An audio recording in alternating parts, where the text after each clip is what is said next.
Goed, ons gaan vandag gesels, hierdie hele maand eintlik, oor die verbond. En ek wil begin, en ek het my titel vir vandag genoem, Geen perke, No Limits. En ek hoop dat teen die einde van vandag julle iets sal verstaan van wat ek probeer verduidelik. Maar nou wil ek eers vir julle vra, wie van julle, nou moet jy eerlik wees, né? Het nooit, toe jy klein was, raas gekry, pak gekry, in die hoek gaan staan, omdat jy ongehoorsaam was, stout was, iets gebreek het, bal deur die ruit gegooi het, wie staan hier so? Ek wou net sê, as daar is, dan sal ek vir jou na die tyd bid, maar dis okay. Nou, wie van julle het by die skool nooit laat gekom nie? Altyd al julle boeke gehad? Al julle huiswerk gedoen? By niemand anders afgeskryf nie? Geleer vir julle toetse sonder dat jou maag geneg het? Wie staan? Pluggies, né? Lekker pluggies. Okay. As volwassene, nooit gejok nie? Nooit 'n verkeersreël oortree nie? Nooit 'n boetekaartjie gekry nie? Nooit met die taksies in vingertaal gepraat nie? Perfekte bestuurder. Stop by elke stopstraat. Spring nie 'n rooi lig nie. Wie's julle? Ai, Chrissy. Chris het 'n leer vir sy spoedboetes. Dit is wat dit is. So wat sê ons vir mekaar vanoggend? Ons kan nie hou by die reëls nie. Daar's hy. Daar's iemand wat verstaan. Ons kan nie hou by die reëls nie. Dis in ons aard om dit nie te doen nie. Ons het 'n rebelsheid hier iewester hier binne in ons. So ons mis die merk. Maar nou, as ons by God se woord kom, dan sien ons daar's 'n Ou Testament en daar's 'n Nuwe Testament. En nou vra ons vir onsself, maar hoekom is die twee? Hier's 'n ou verbond, sê hulle vir ons, en hier's 'n nuwe verbond. Wat is dan nou eintlik die reëls van hierdie twee en hoe pas dit in ons lewens in? En as ons kyk na wat daar staan, dan het ek daar vir jou gesê, die ou verbond is beperkend. Met ander woorde, daar's grense. Die eerste reël daar, God se volk in die ou verbond, in die Ou Testament, is Israel. Dis 'n bepaalde groep mense wat getel kan word. Daar's 'n sekere aantal mense. Hulle bly in 'n bepaalde area in die ou verbond. Dan, die kerk of die tempel of die tabernakel, soos wat hulle dit beleef het, was gebou volgens baie duidelike spesifikasies. En daar was geweldige spesifieke reëls wat baie streng was. Die volk kon nie net ingegaan het nie. Daar was reëls wat hulle moes nakom.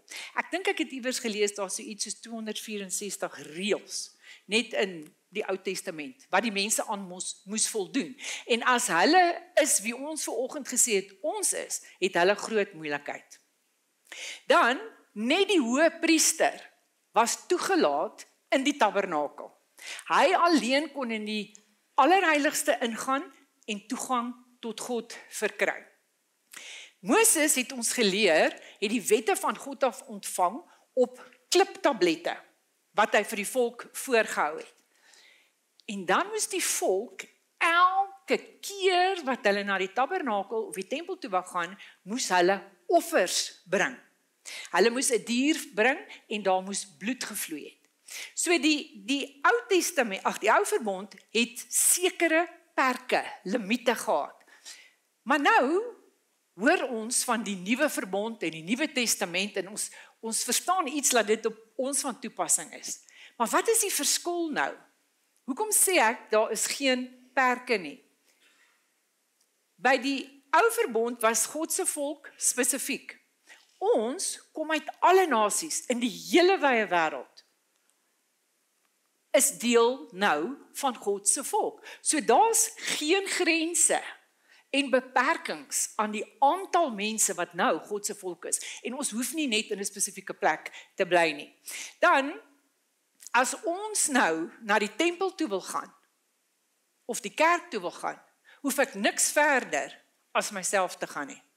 Want ek is nou die tempel van die Heilige Gees. Die Heilige Gees woon binne in my. Ja, ons kom kerk toe, en dit is vir ons lekker om hier almal saam te wees. Maar ek hoef nie meer na 'n tabernakel toe te gaan, waar ek vir iemand moet wag, om vir my na die allerheiligste, die teenwoordigheid van God toe te vat nie. Hy is reeds hier binne in my.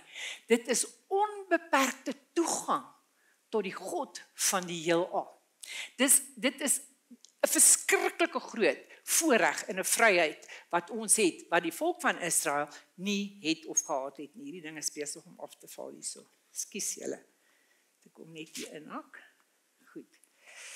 Jesus is nou ons hoëpriester. Ons is nie meer afhanklik van 'n mens om ons na God se teenwoordigheid toe te vat nie. En soos wat Pieter Nel tereg gesê het vanoggend, ons is nou almal ook priesters en profete. So die hele scenario rondom die ou verbond het met sy limite en beperkings het vir ons oorgegaan na 'n totaal nuwe bedeling, 'n nuwe staat van koneksie met God hê. Nou teenoor die klippe tablette wat Moses die wette opgeskryf het Jesus gekom en hy kom skryf en belê God se liefde in ons harte. En hier is 'n sleutelverskil. Want in my hart kom nou iets van God se teenwoordigheid, iets van God se aanvaarding, iets van God se seën in my lewe. So nou luister ek, gehoorsaam ek hom, nie omdat ek bang is vir hom, of sy guns wil wen nie, maar omdat ek lief is vir hom. Ek betree nou 'n verhouding met hom, en na mate my verhouding met hom groei, ek hom leer ken, is ek baie meer gewillig om te doen wat hy van my vra. En as ek iets verstaan van gehoorsaamheid, wat tot seën lei, teenoor ongehoorsaamheid, wat gevolge in my lewe het, dan doen ek spontaan die regte goed, omdat ek lief is vir hom. En dis 'n wesenlike verskil tussen die Ou en die Nuwe Testament. En dan baie belangrik, Jesus het vir ons die finale offer gebring. Ons hoef nie ver oggend hier in te gekom het met 'n duif of 'n bokkie of 'n lammetjie of 'n iets nie. Dit sou moeilik gewees het hier in die stad vir ons om al hierdie goeders te kry, né? So Jesus het vir ons die finale offer gebring. En ek gaan probeer om hierdie goed vir julle bietjie duidelik uiteen te sit. God het besef, die mens is swak. Hy kan nie die reëls en die wette hou nie. Ons het dit vir mekaar gesê 2 minute terug. Ons kan nie eers die reëls van die huis of die skool of die land hou nie. Ons mis die merk in totaliteit. En toe het hy 'n ander plan gemaak. En hy het deur homself in Jesus die nuwe verbond tot stand gebring. Gebaseer op Jesus se offer, op sy onbeskryflike genade en op die vryspraak wat ons het in Christus, het ons nou beter beloftes, better promises in die nuwe verbond. Maar weet julle, soos ons so staan en sing vanoggend, toe besef ek net, verstaan ons dit regtig? Verstaan ek regtig wat hier gebeur het? Of is dit maar net gewoontetjies, stories, feite wat ons hier en daar hoor, maar ek verstaan nie regtig wat dit beteken om in hierdie nuwe verbond te funksioneer nie. En iets daarvan wil ek by julle probeer vaslê vanoggend. Nou wat op aarde is 'n verbond? Ek onthou toe ons nog jong was, het ek al gedink dis 'n vreeslike formele woord en jy verbond dit en jy verbond dat, maar ek verstaan nie wat die verbinding regtig beteken nie. So baie kortliks net, 'n verbond is 'n kontrak of 'n testament tussen 2 partye. Maar baie belangrik, dit is gebaseer op liefde. Nou daar's verskeie verbonde in die Bybel, daar's verskeie tipes verbonde. Ek gaan nie by al daai goed stil staan vanoggend nie. Ek wil net kortliks by Dawid en Jonathan stil staan. Nou as ons hierdie skrif lees, dis eintlik aangrypend. Omdat Jonathan Dawid net so lief gehad het soos sy eie lewe, het hulle mekaar plegtig beloof dat hulle altyd aan mekaar getrou sal wees. Altyd plegtig beloof. Daarom het Jonathan sy kleed uitgetrek en dit vir Dawid gegee, ook sy harnas, sy swaard, sy boog en sy gordel. Net soos wat daar verskillende verbonde is daar verskillende simbole wat die verbond vir ons 'n bietjie duideliker maak. So, ek het vir Pieter Nel en vir Chris gevra, hulle moet my kom help, ek gaan net een van die simbole aan julle demonstreer vir oggend. So, ontmoet vir oggend vir Jonathan. Hier staan Jonathan, Chrissy kom staan hierdie, kom staan jy van hierdie kant asseblief, daar sy. Hierso is Jonathan aan my linkerkant en hier is Dawid aan my regterkant. Nou, die mantel, is mooi né? Die mantel, daar sy. Ja, die mantel is een van die belangrike simbole van die verbond. Nou wat het hulle gedoen? Toe Dawid en Jonathan hierdie verbond aan mekaar beloof het hulle sekere goed gedoen. Die eerste ding wat gebeur het, is Jonathan het sy mantel uitgetrek en dit vir Dawid gegee. En Dawid het sy baadjie uit, sy mantel uitgetrek en dit vir Jonathan gegee. Sy nou is Chris ook hoogheilig. Okay? Sou nog altyd 'n heilige man gehad het. So wat het nou, daar's sy. Dis lekker man. Ai. So wat gebeur wanneer hierdie twee hulle mantels ruil? En dit is die begin van die verbond. 'n Verskriklike belangrike ding gebeur hierso. Jonathan gee vir Dawid alles wat in hierdie mantel gesetel is. Wat behels dit? Nommer 1, sy status, en ek gaan by hierdie goedjies stil staan. Nommer 2, sy posisie.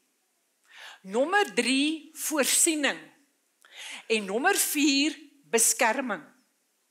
Dis die items in kort, daar's altyd meer, wat oorgedra word van die een persoon na die ander ene.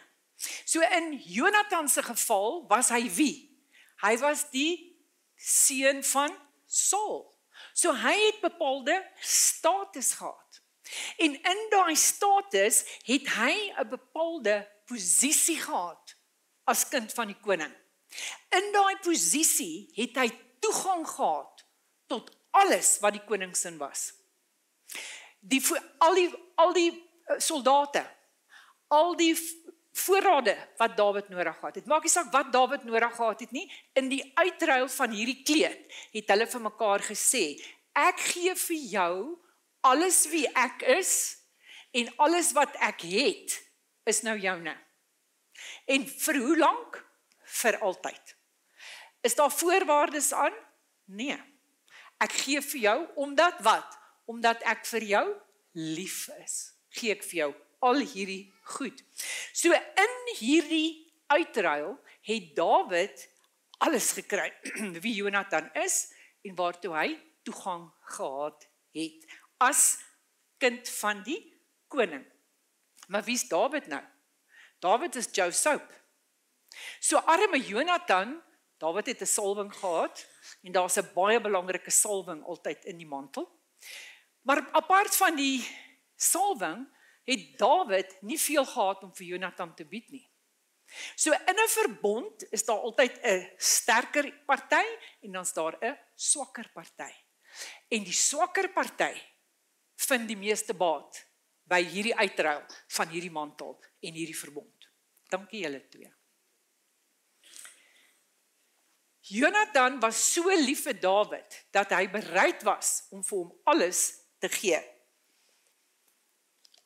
En in my en jou posisie as Christene, hoe tree ons nou toe tot hierdie verbond? Hoe kan ons dit deelagtig word? So wanneer ek en jy, Joe en Joan Soap, uitroep na God toe, vir die eerste keer, wat ons sê, Here, kom neem beheer van my lewe. Ek het U nodig. Ek kan nie verder op my eie aangaan nie. Op daai dag, wanneer Jesus kom en jou oproep hoor, of jou uitroep hoor, dan word hy jou verlosser, en hy word ons saligmaker. En dan betree ons 'n soortgelyke verbond, as dit wat Dawid en Jonathan hier gedoen het. Ons betree presies dieselfde situasie, behalwe dat ons ooreenkoms is nou met Jesus en met God self, en nie met 'n mens gesluit nie. So wanneer ons Jesus se mantel oor ons skouers trek, kry ons wat? Nommer 1, in Johannes 1 vers 12 staan daar, en ek lees hom vir julle hier uit die Engels uit, but as many as received him, to them he gave, dis God, the right, die reg, to become children of God. So die oomblik wat ek uitroep na hom toe, dan word ek sy kind. So ek kry onmiddellik 'n bepaalde status in terme van die verbond. Ek kry onmiddellik 'n bepaalde posisie in terme van die verbond. The right to become children of God to those who believe in his name. So ek kry onmiddellik toegang tot alles wie Jesus is. En die eerste belangrike aspek van hom is sy naam. So in hierdie naam van Jesus is gesetel my posisie, is my status as kind van God. Hy is nou my Vader. Wat is verskriklik belangrik? Ons gaan na die Vader toe in die naam van Jesus. En deur die krag van die Heilige Gees. So in die naam van Jesus kry ek nou toegang tot die God van die heelal. Ek kry toegang tot die Vader. En ek kry toegang tot alles wat Jesus is. Alles wie hy is nou tot my beskikking ook. Ek kan nou enige tyd, dag of nag, uitroep na God die Vader toe, in die naam van Jesus, en ek het direkte toegang tot hom. Hy hoor my, as ek met hom praat. Ek hoef nie meer na die tabernakel toe te gaan, 'n diertjie saam te vat, die hoëpriester te vra, en wanneer daar tyd is, toegang tot hom te kry nie. Ek het onmiddellike toegang in die naam van Jesus. Ek kry ook beskerming in die naam van Jesus, en ek gaan net nou daarby stil staan.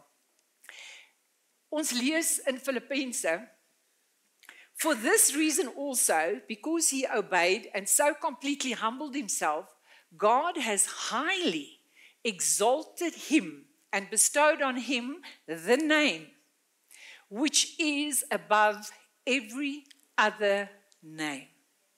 That is the name of Jesus. So that at the name of Jesus, every knee shall bow in submission, and that every tongue will confess and openly acknowledge that Jesus Christ is Lord, sovereign God, to the glory of God the Father. So enige iets waarmee ek en jy worstel, enige iets waarmee jy hier vanoggend sit en sê, hierdie persoon in my lewe is vir my moeilikheid. Hierdie verhouding in my lewe is nie vars nie, is nie goed nie. 'n bepaalde siektetoestand, enige situasie waarin jy jouself kan bevind, jou gemoedstoestand, die pyn in jou lyf vanoggend. Elkeen van daai goed het 'n naam. En daardie naam waarmee jy nou in jou binneste sit, is ondergeskik aan die naam van Jesus. So onmiddellik het ek en jy 'n stuk autoriteit in die naam van Jesus. Ek kan my behoeftes, ek kan my probleme, ek kan my issues, kan ek na God toe vat en sê, Here, hierdie hand, hierdie pyn in my hand, is weg, dankie Pieternel. Hierdie pyn in my hand is ondergeskik aan die naam van Jesus. Want Pieternel het vanoggend vir my gebid vir die pyn in hierdie hand. En toe hy klaar is, toe is dit weg. Dit is die autoriteit en die toegang wat ons het in die naam van Jesus. Julle ouens, weet ons dit regtig? Glo ons dit vandag? Pas jy dit toe in jou lewe? Of is dit maar net iets wat jy weet, waarvan ons almal hier praat, maar dit werk nie vir jou nie? Dan wil ek vir jou vanoggend sê, die naam van Jesus is tot jou beskikking. Jy moet dit joune maak vandag. En jy moet elke situasie, elke ding in jou lewe, moet jy vir hom gaan gee. En in die naam van Jesus het jy toegang tot autoriteit en tot oorwinning. En dit lees ons baie mooi in Romeine 8:37. Jy het amid all these things wat jy mee worstel, we are more than conquerors, and gain a surpassing victory through him who loved us. Die hele basis van die verbond is altyd liefde. God het ons so lief gehad, dat hy vir ons Jesus gegee het. En weet julle wat? Ek moet dit myne maak. Ek moet dit verstaan, sodat ek dit kan aanwend in my lewe. Ek het op 'n stadium verskriklik migraine gekry. Ek het my eerste migraine gehad toe ek 4 jaar oud was. En ek het daarmee groot geword en daarmee saamgeleef. Ek het dit so erg gehad dat ek op stadium vir Chris gesê het, weet jy wat, ek sal 'n pistool teen my kop sit, hierdie pyn is ondraaglik. Iemand wat nie migraine gehad het nie, verstaan nie, wat is die pyn, die vlak van die pyn nie. En op 'n dag het iemand vir my gebid, in 'n baie vreemde situasie, in 'n preek van Nikkie van der Westhuizen. Die van julle wat bietjie ouer is, sal weet wie was Nikkie van der Westhuizen. Nou in daai tyd was ek hoogs NG, ek sou nooit na enige iets naby Nikkie van der Westhuizen gegaan het nie, maar ek het daar uitgekom op 'n vreemde manier. Hy het vir my gebid. En die volgende dag was die migraine weer daar. Maar weet julle wat, ek onthou, ek het op en af geloop in ons gang by die huis. En ek het die naam van Jesus aangeroep. En ek het gesê, soos daai vrou wat aan bloedvloeiing gely het, wat aan die kleed gehang het, so sal ek hang, totdat ek die oorwinning kry. Het ek dokter toe gegaan? Ja. En toe ek by hom kom, toe sê hy, weet jy wat, ek gaan iets anders met jou probeer. En hy het vir my Voltaren inspuitings binneaars gegee. En die verstommende ervaring was, as ek hierdie verskriklike pyn gehad het en hy my inspuit, as hy die naald uittrek, is die pyn weg. En toe het hy vir my 'n plan uitgewerk ensovoorts, gaan nie die detail is nie belangrik nie. Maar die punt van die saak is, my migraines het stelselmatig minder geword. Ek kry steeds die flikkers, ek kry steeds sekere simptome, die moegheid ensovoorts, maar ek het nie meer die pyn nie. Ek kry hoofpyn, maar ek het nie meer migraine nie. Nou, God gee nie vir ons resepte nie. Net soos wat Pieternel vreeslik teatraal vir ons verlede Sondag die spoeg gedemonstreer het. Beteken dit nie, ons gaan op mekaar spoeg om resultate te kry nie. Okay. En hier kom die belangrikheid weer in. Soos wat ek en jy in 'n verhouding met hom staan, gee hy vir jou 'n plan. Hy gee vir jou 'n strategie. Want sy seën en sy hand en sy voorsiening en sy liefde rus op jou op 'n unieke manier. So hy gee nie vir ons resepte nie. Hy wil ons hart hê. En toe het ek nou daai verstommende skrif raak gelees. Wie van julle het dit al gesien? Openbaring. He is dressed in a robe dipped in blood, and his name is the word of God. How totally awesome is that, julle? His name is the word of God. En hier lê 'n sleutel tot ons verhouding met hom. As ek nie hierdie boek my eie maak nie, as ek nie hierdie boek lees en ken nie, dan verstaan ek nie wat is die in die woord nie. En saam met dit, by implikasie, verstaan ek ook nie wat het ek ontvang in die naam van Jesus nie. Want die naam van Jesus is the word of God. En dan gaan hy verder, en hierdie het ons nou al baie aangehaal hierso, Jeremia 1:12, een van my gunsteling skrifte, I am active and alert to see that my word is performed, sê die Here, sê God self vir ons. Hy raak aktief, hy is betrokke, hy is wakker, hy is daar om te sien dat sy woord waar word. So nou, hoe kry ek hierdie goed wat in die verbond vir my beloof word? Ek vat hulle, soos wat ek hierdie behoeftes het, soos wat ek hierdie issues het, en ek spreek die woord. Ek spreek die woord oor my situasie, oor my probleem, oor my lewe, elke dag. En as ek die woord spreek, kry ek die naam van Jesus. As ek die woord spreek, kry ek die betrokkenheid van God direk in my situasie. So ek en jy moet die woord ken en ons moet die woord spreek elke dag. Nie net vir goed wat verkeerd is nie, maar ook vir goed wat ons graag wil hê, en ek gaan nou daarby stil staan. So sy betrokkenheid by ons, julle, is toegevou in liefde. Die fondasie is dat Jesus homself vir my en jou gegee het. En ek glo meeste van ons het die Passion gesien. So ons verstaan iets van die pyn wat hy deurgemaak het, sodat ek en jy kan lewe. Ons het die autoriteit oor ons lewens, oor ons situasies, in die naam van Jesus, gebaseer op die waarhede van die woord. Weet jy dit vanoggend net? Of gaan jy dit toepas, as jy dit nog nie reeds doen nie? Pieter Nel kan elke Sondag hier staan en preek tot hy blou is. Maar as ons nie verstaan wat dit beteken om in Christus te wees nie, en om die naam van Jesus te hê, en om die woord te ken, en om dit te begin gebruik in my en jou lewe nie, dan bly dit net 'n belofte op 'n boekrak. En dit is nie deel van ons lewens nie. En dit bring my by die volgende punt. En dis die bloed van Jesus. Ek het nie vir Robin my skrip gegee toe sy die liedjies gekies het nie. How amazing was that? Okay? Die bloed van Jesus kom saam met Jesus. Dis deel van ons erfenis. Dis deel van dit wat ons in ontvangs neem wanneer ons in die naam van Jesus ons verhouding met hom toetree. So wat sê hy vir ons? In Hebreërs gee hy vir ons daai skrif. En dis 'n verstommende skrif hierdie ook.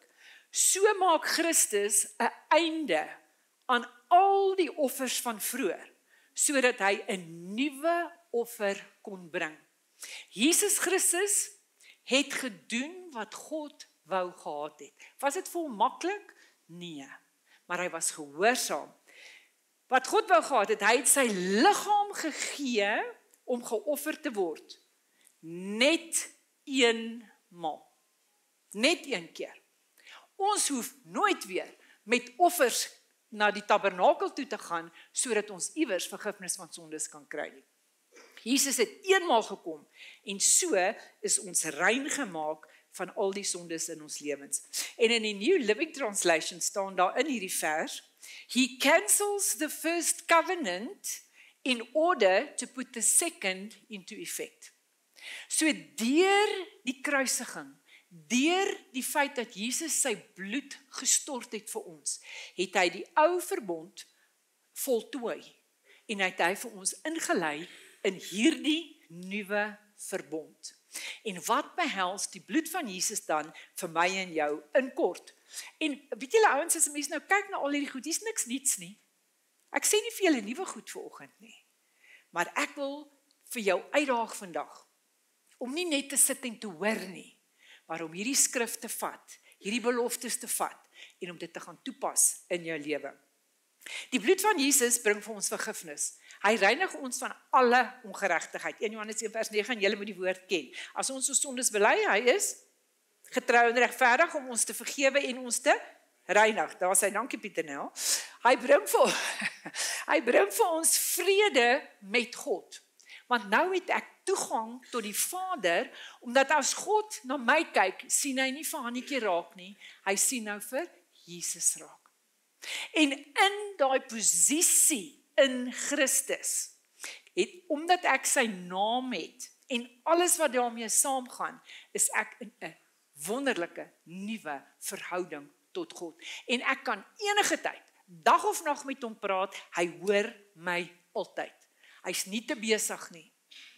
Hy hoor my as ek praat. En dan 'n skrif wat ek nou nie opgesit het nie, wat ons ook al dikwels gehoor het, is Openbaring 12 vers 11. We overcome him, Satan, by the blood of the Lamb and the word of our testimony. Wat is dit wat ek en jy praat? Praat ons die woord of praat ons dood? Ons het gister saam met vriende gekuier en dit was so lekker om net vir hierdie goed te kon gesels. En vir mekaar te kan sê, naas God en al hierdie konsepte is woorde die belangrikste instrument in ons lewens. Want met my woorde skep ek lewe. Met my woorde maak ek dood. En as ek hierdie woord vat, en ek praat hierdie woord, dan is die naam van Jesus betrokke, dan is die autoriteit van Jesus betrokke, dan is die bloed van Jesus betrokke, dan kry ek al hierdie instrumente, as ek hulle so mag noem, wat vir my die lewe gee. Want Jesus sê in Johannes 10 vers 10, ek het gekom dat jy lewe en dit in oorvloed kan hê. Het jy oorvloed vandag? Het jy oorvloed vandag? En ek onthou as jong Christen, toe ek hierdie skrif die eerste keer ontdek, toe sê ek, Here, ek verstaan nou nie mooi nie. As ek kyk na die mense rondom my, sien ek nie oorvloed nie. Wys vir my, wat moet ek doen om die lewe met hoofletters te kry? En ek kan vandag hier staan, en ek kan onomwonde vir julle sê, ek en Chris het die lewe met hoofletters. Beklei ons nog partykeer? Ja. Verskil ons? Okay. Verskil ons oor goed? Dikwels. Maar ons het oorvloed. Hoekom?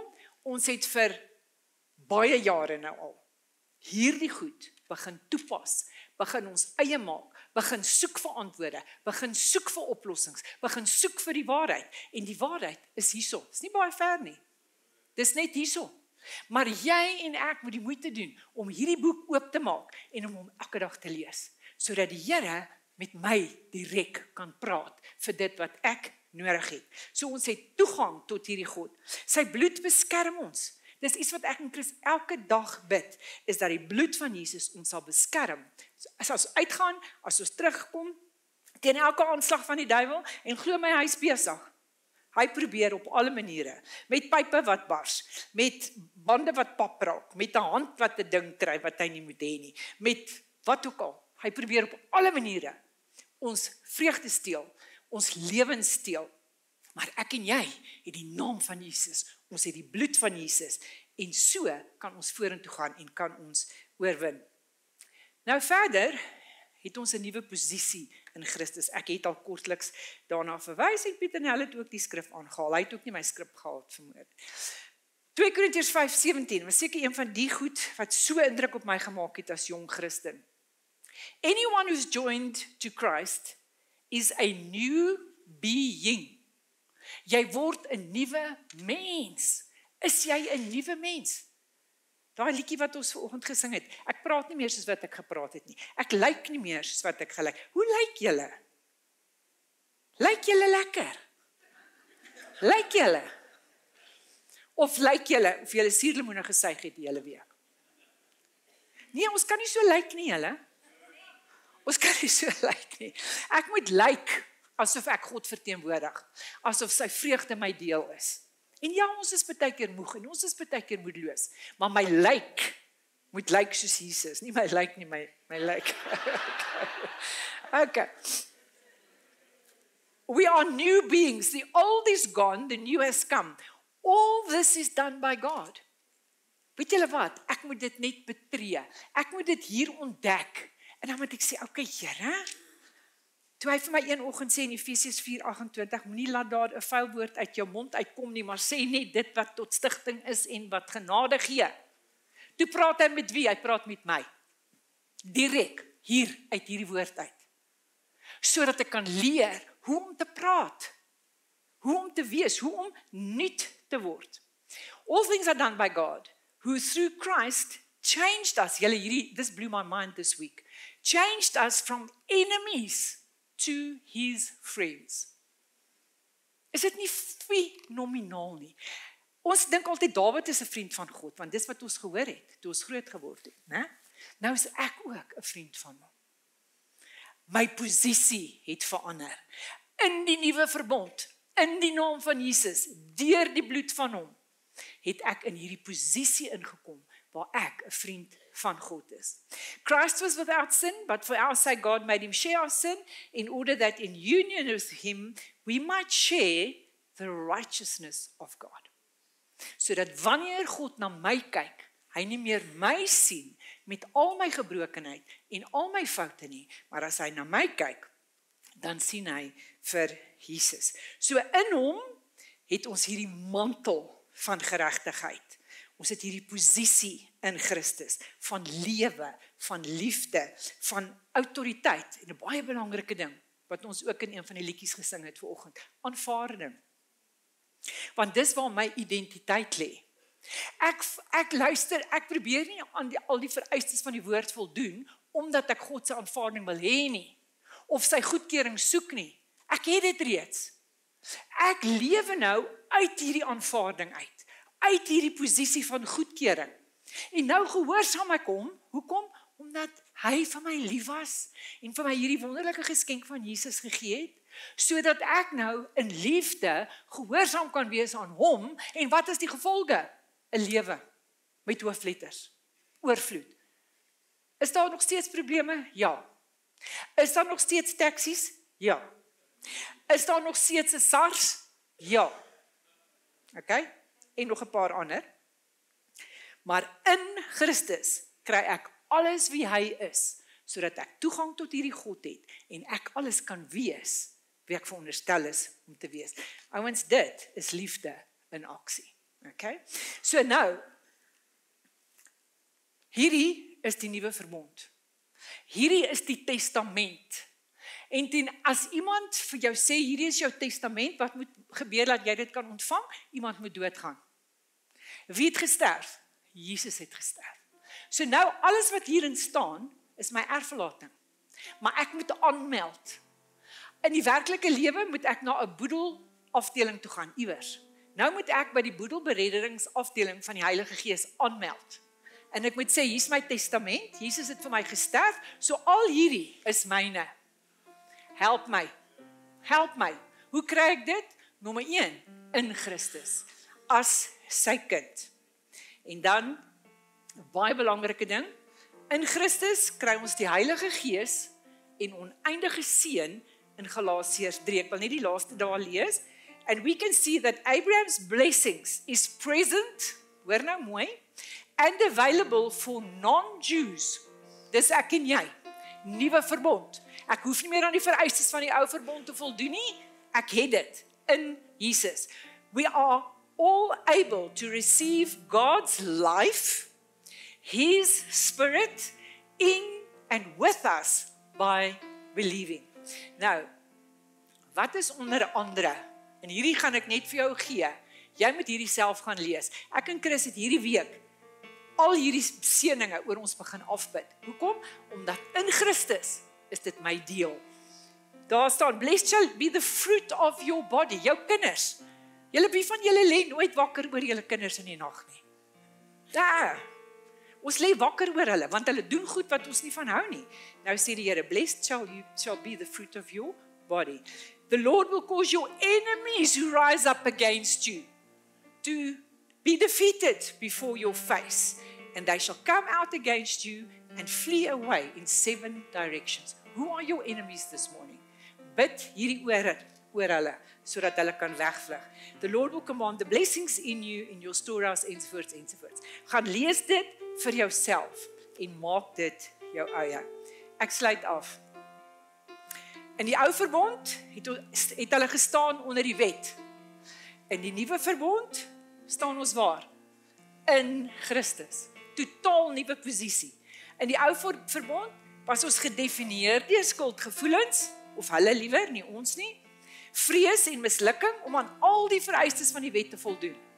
Maar in die nuwe verbond word ons gedefinieer deur liefde, deur aanvaarding, deur vernuwing en geregtigheid, genade, vryspraak in Christus.